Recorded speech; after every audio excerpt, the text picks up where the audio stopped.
This was still under Evo Morales, and he was basically considered to be an indigenous president. And yet, the fires you're talking about are the big Amazon fires that were happening in 2019. And that was, correct me if I'm wrong, but I believe from what you said last time, that was encouraged by the Morales government to create farmland or grazing land for cattle to sell the beef to China. Correct? Exactly. So, yes, 100%. So throughout a space of time, the Morales government enacted over 12 or 13 laws and supreme decrees that not only allowed the use of fire in forest areas during extremely dangerous fire seasons in our country when drought is really strong. There is one particular law that gave legal forgiveness for people that started illegal fires when we were already in a fire crisis. So however you look at this, and this is not only the opinion of many of us in Bolivia, but also the International Mother Nature Rights Tribunal. The thing is, they have a different name in Spanish and a different one in English. That's why I always get confused. But this tribunal also ruled that this was an ecocide, that it was not only global warming, but this was something that happened because the government had legally encouraged the use of fire in these areas. And it was, for me, knowing your work, for example, and understanding a little bit more of the geopolitical interests that are about Bolivia from many, many different countries, I couldn't help but notice that Bolivia signed a deal, the Bolivian government signed a deal in April of 2019 with the Chinese government that said that we had to sell them beef, and that meant we needed to produce at least 10 times the amount of beef that we would usually produce in a year.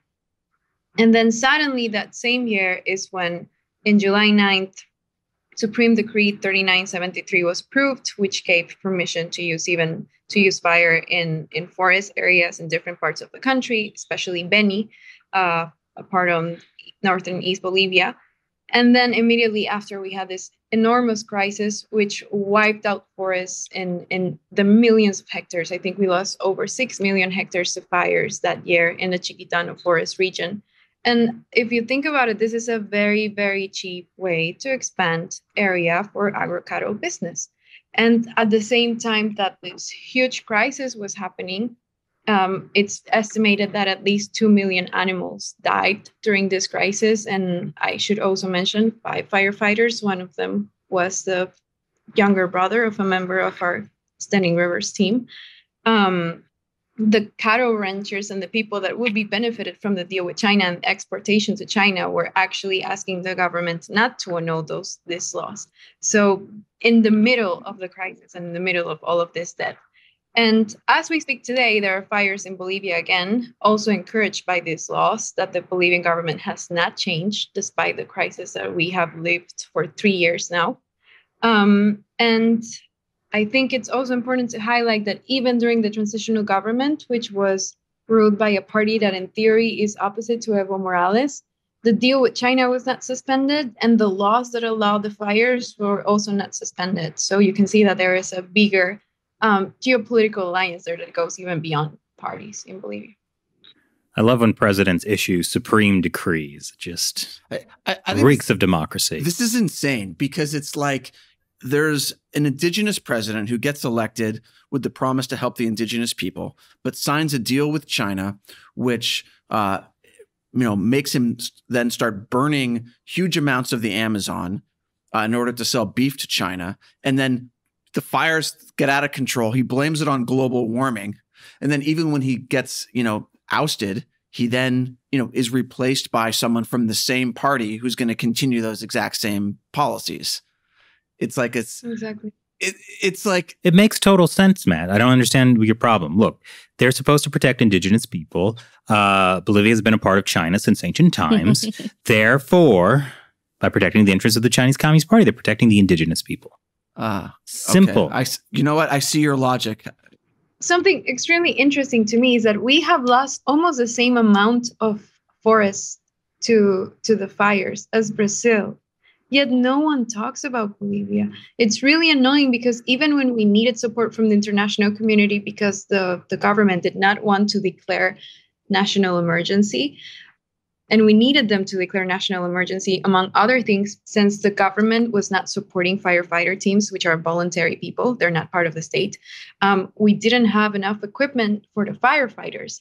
And this is one of the reasons that so many firefighters passed away, not because they got caught by the fire, but just because they didn't have the proper equipment to protect themselves so that they wouldn't get intoxicated with dióxido de carbono, with smoke. So since the government did not want to declare a national emergency, we didn't have the legal means to bring donations from abroad to support the firefighters with the equipment that they needed. And to the last moment, the Morales government refused to do this, even though there were protests of over 1 million people on the street asking for this declaration of national emergency. So the fact that there are people, and it's so easy to see who they are, that benefited from this huge ecological crisis is mind-blowing to me. I cannot believe how these people are not in jail. And the fact that they have now been reelected and they continue to do the same thing. Just this week, someone else passed away during fighting the fires because of intoxication with smoke. Yet the justice does nothing. And then when you think about what role does the Chinese government play in all of this, they essentially put in all the money that makes all of this crisis happen in my country. Yet no one talks about it. It's truly mind-blowing how the lives of people in Bolivia don't seem to be so relevant for the international community. I remember when the fires were going on in 2019, and it really was a failure of U.S. media. It was written off as, it's happening because of global warming. Maybe you would hear something about, Brazil's Bolsonaro is far right and evil, but hardly anything about Bolivia in particular, or why, Chinese interests can be a driving force in that. Mm-hmm. Exactly. And I mean, I think Bolsonaro was also a terrible president. And as an environmentalist myself, I have absolutely nothing positive to say about his government. But I do find it very curious that if you look at the laws themselves beyond the speeches, because obviously in theory Bolsonaro and Evo's government are on different terms. If you look at the laws enacted that have to do with both protecting the forest and then responding to emergencies in the forest, the laws are incredibly similar.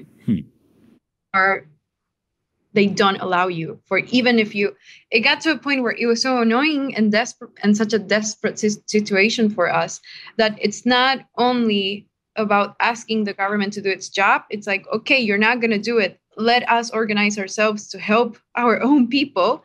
And yet, even that was not a possibility. There was even CPJ, the Committee to Protect Journalists, I was just reading today, they wrote an article about the high level of threat for people reporting fires in Bolivia in 2019.